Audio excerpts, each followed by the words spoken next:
Hi again then guys, and welcome to another look at a specific motorbike from the First Ride game, and this time we're featuring my personal favourite bike from this particular brand, a British motorbike brand of course, Triumph, and they have quite a good variety of motorbike styles within their range: naked bikes, cruisers, sport bikes, and I'm in particular a fan of both the 650 Daytona and this one, the 675. Now the funny thing is, although, for those who are unfamiliar with the Daytona range, although the engines sound very similar, and you probably assume that it's basically the same thing but with 25cc more, it's actually not. It's completely different. If you look at the 650 compared to the 675, they are very, very different looking bikes. And I'm a big fan of both of them actually. I think they're very pretty, and something which I like that Triumph does with their sport bikes, even though they're not one of my absolute favourite brands, is that they don't go for huge power. They tend to have a very British approach actually, which is instead of huge power and torque, they go for low weight and more manoeuvrability, which is kind of the Lotus approach to doing things in the car world. That's what Triumph does in the bike world. This bike, for instance, the 675, which as I said is my favourite bike that they've made overall, is a bike that does not have a ridiculous engine to work with. It's not a 200 horsepower race bike for the road, it's got 128 horsepower and a very modest 55 pound-feet of torque. So of course, in terms of those numbers, it's not really going to worry most other Japanese sport bikes, for instance, or even Italian ones as well. Even though it's got a similar amount of power to some of them, it's actually closer to what you'd expect from, say, a 90s or early 2000s bike of that kind of engine size.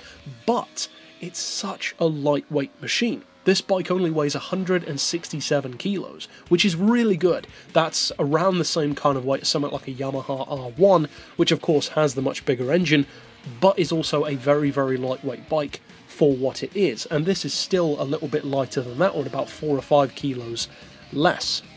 Now consequently, the fact that the weight is so low allows you to not just have a really good horsepower per kilo, and of course by definition horsepower per tonne theoretical output of 766 horsepower per tonne, or the equivalent to that, 0.77 horsepower per kilo, it also allows the bike in practice to be a fantastic track machine. The handling is such a pleasure to work with, and I would say that the handling in particular is what any Triumph sport bike's strongest part, or biggest strength, in other words, is, be it the 650, the 675, even some of the bigger ones like the Sprint ST or the 955i, although they have those slightly bigger engine, slightly more inclined to having power and torque, they're still predominantly known for their handling.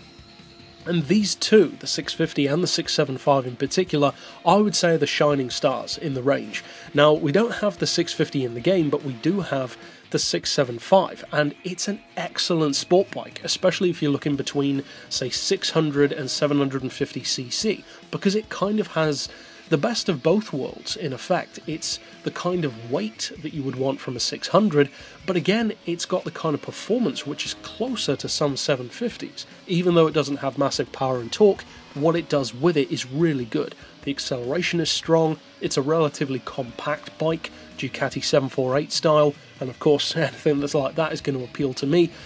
But the strangest thing I would say about this 675 in the game is the top speed.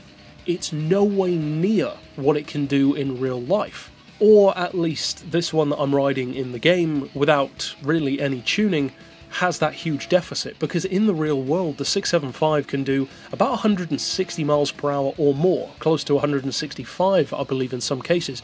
This struggles to pass 140 in the game, which is really weird. That's a huge deficit, because that's more like the kind of difference between a sport bike and a naked city bike, so there's no way this should be hitting those kind of speeds. It should be a lot quicker, and I think maybe the reason why that's the case, well, it could just straight up be that they got it wrong, or it could be that they've tried to neuter the bike a little bit to stop it from being ridiculously dominant, because it easily could be. It's a really good machine, especially when you factor in the price, which is only 15 grand, which for a bike which is a little bit newer, really good value, I would say. Now overall, this isn't the kind of bike which in a similar way to a Ninja 10R or a Ducati Desmo or an MV Agusta, whatever. It's not going to wow you with that kind of power and exotic straight line performance. It's just focused on acceleration and low speed cornering. For that, it is outstanding. It's a pleasure to work with. The brakes are really good as well, and one of the reasons why the brakes are so good, of course, is because not only are you scrubbing off less speed and power than you would be in a bigger bike, but it's also lighter. So by definition, you can stop the bike much more easily. That 10 to 15 kilo advantage over a bigger bike makes a huge difference in practice. So overall, I'm personally really glad that they included the 675 in the game. It's a great little sports bike, and as I said, for between 600 and 750cc, it's one of the standouts for me. So certainly give it a try if you haven't already, and that's it for this pick. So of course, I'll see you guys next time, and for now, as always, thanks for watching.